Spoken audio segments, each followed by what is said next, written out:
जय जगन्नाथ। ସ୍ୱାତି ଲଗ୍ନାର ନୂତନ କାର୍ଯ୍ୟକ୍ରମ ଅତିଥିଙ୍କ ସହ ଆଳପକୁ ଆପଣ ସ୍ୱାଗତ କରୁଛି। Sir thank you. ସାର୍ ପ୍ରଥମେ ଆପଣଙ୍କର ପରିଚୟ। मो ना हला प्रताप कुमार साहू, घर सिंधुरिया, रायगढ़ जिला। सर मु जानिया पई चाहिबी आपणकर ए जो लेखनीर यात्रा केबेठु आरंभ हैला, आपण लेखा लेखी प्रति केबेठु आकृष्ट हले? एक्चुअली या 2004 रु आरंभ हलानी यात्रा।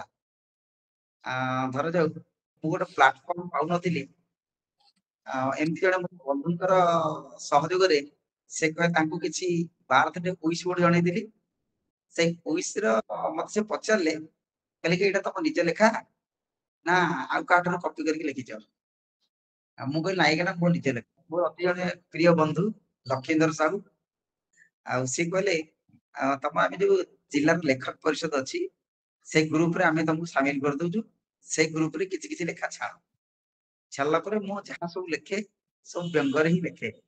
आ मोर साहित्य प्रति बहुत रुचि रही, बहुत अनुराग भी अच्छी साहित्य प्रति। ସାର୍ ଆପଣଙ୍କର ସମସ୍ତେ କବିତା ଲେଖନ୍ତି ଏବଂ ଗଳ୍ପ ଲେଖନ୍ତି, କିନ୍ତୁ ଆପଣ ବ୍ୟଙ୍ଗାତ୍ମକ କବିତାକୁ କାହିଁକି ପସନ୍ଦ କଲେ? गोटे मिनट सर। हाँ, व्यंग लिखिया को इदी पसंद कले गया। आ व्यंग रे समाज पे गोटे स्वतंत्र वार्ता तैयारी करूची। आमे कौन सी जिंस गोटे समालोचना करी कहया माने व्यंग रे समालोचना कले सेटा टिके श्रुति मधुर हबो एवं टिके भल लागियो। निश्चित भाବରେ सर। मैम तेबे आपण मने करछन्ती जे कविता गल्प ए सब अपेक्षा आपण व्यंग द्वारा किछि गोटे वार्ता समाज को पहुंचेबे कि माने सेटा आउ टिके भल कि लोक माने ग्रास्प कर परिबे, टिके भल कि बुझी परिबे, व्यंग एकमात्र माध्यम भाबुचन्ती? हाँ, व्यंगटा को इथि भाबुची लोकंकर गोटे हास्य रसात्मक कथा जादार लोकंकर मन भितर से छुईम आ से जिसर सुनिया लोक मन रे आग्रह बढ़िबो। निश्चित भाବରେ सर। सर वर्तमान आपण देखिबे आम समाज रे जो युवपीढ़ी आसुछंती व्यंगात्मक कविता बा कविता हरिका लिखिबा पई, प्रथमतः सेमानकर व्यंगात्मक कविता प्रति रुचि रहिछि कि? आ द्वितीय प्रश्न रहिबो सेमाने कोन करबा उचित?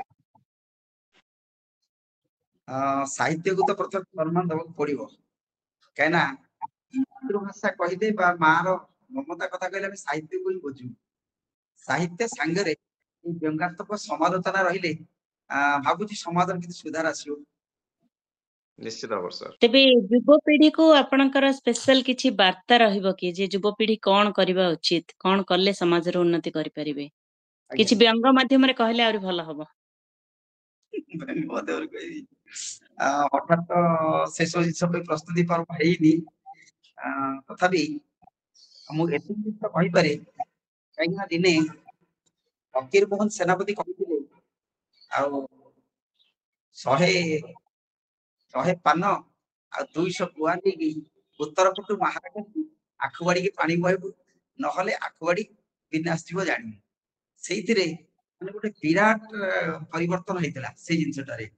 तेणुकर मु युवपीढ़ी की यह कहबे चाहे प्रत्येक मुहूर्त रे सतर सामना करने साहित्य और व्यंग ए दीटा के निहाती जरूरी आ से माने ए क्षेत्र रे अग्रसर उचित।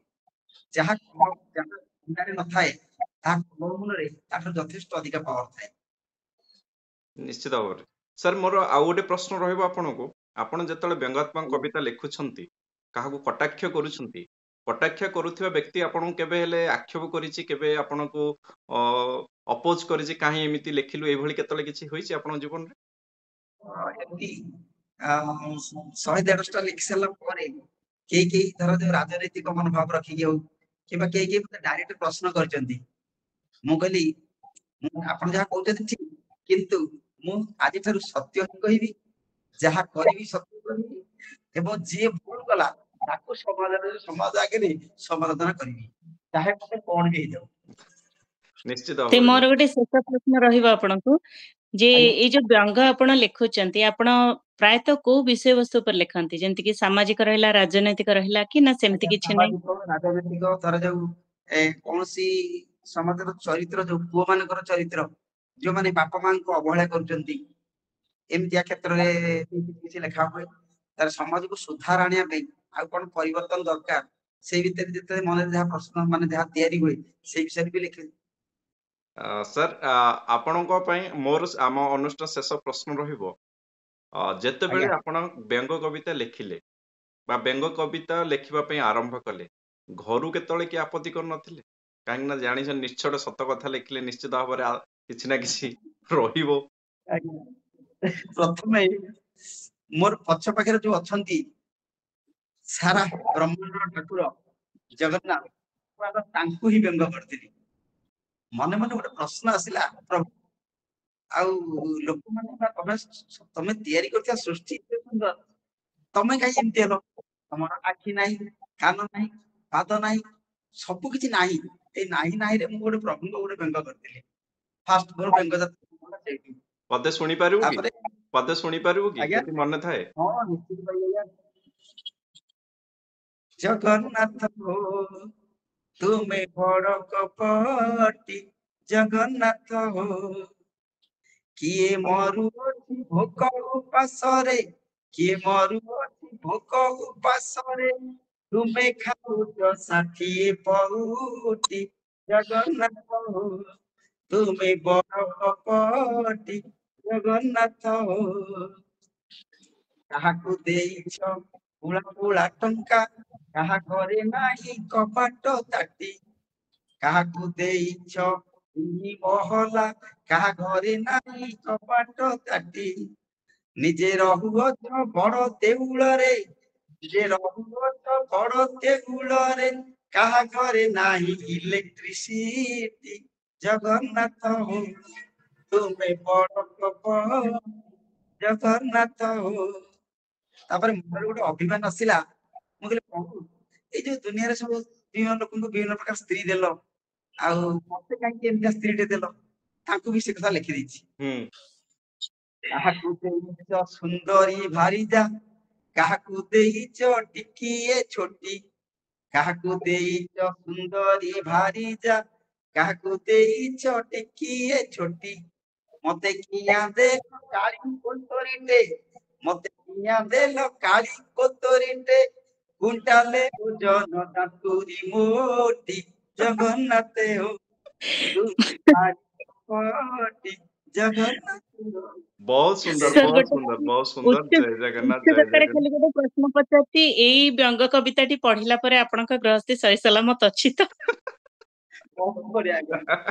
ମୁଁ ପ୍ରଥମେ ତାକୁ ଆଗ ଶୁଣାଏ, ହଁ ବିଶେଷ ଆଗ ଶୁଣାଏ, ତାପରେ ତାହେଲେ ମିସେସ୍ ହଉଛନ୍ତି ପ୍ରଥମ ଶ୍ରୋତା ଏବଂ ଯାହାକୁ ଆପଣ ଆଜ୍ଞା ଆପଣଙ୍କୁ ପ୍ରେରଣା ଦେଇଛନ୍ତି ଏଇ କବିତା ଲେଖିବା ପାଇଁ। ଆଜ୍ଞା ତ ଆଜ୍ଞା ଆଜ୍ଞା ବହୁତ ବଢିଆ ଲାଗିଲା ଆପଣଙ୍କ କବିତା। ସମସ୍ତଙ୍କୁ ନିଶ୍ଚିତ ଭାବରେ ଆଜ୍ଞା ବହୁତ ଭଲ ଲାଗିଥିବ।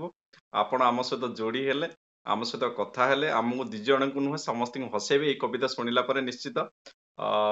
ଆଜ୍ଞା। ପୁଣି ଥରେ କେତେବେଳେ କଥା ହବା ଆଉ ହଁ, ଗୋଟେ ହସେଇ ହସେଇ ବହୁତ କିଛି ଶିଖେଇ ଦେବେ, ହସେଇ ନିଶ୍ଚିତ ହସେଇ ବହୁତ କିଛି ଶିଖେଇ ଦେବେ। ନିଶ୍ଚିତ ଭାବରେ, ନିଶ୍ଚିତ ଭାବରେ, ନିଶ୍ଚିତ ଭାବରେ। ଜୟ ଜଗନ୍ନାଥ, ଜୟ ଜଗନ୍ନାଥ, ଜୟ ଜୟ ଜଗନ୍ନାଥ, ଜୟ ଜଗନ୍ନାଥ। ଜଗନ୍ନାଥ।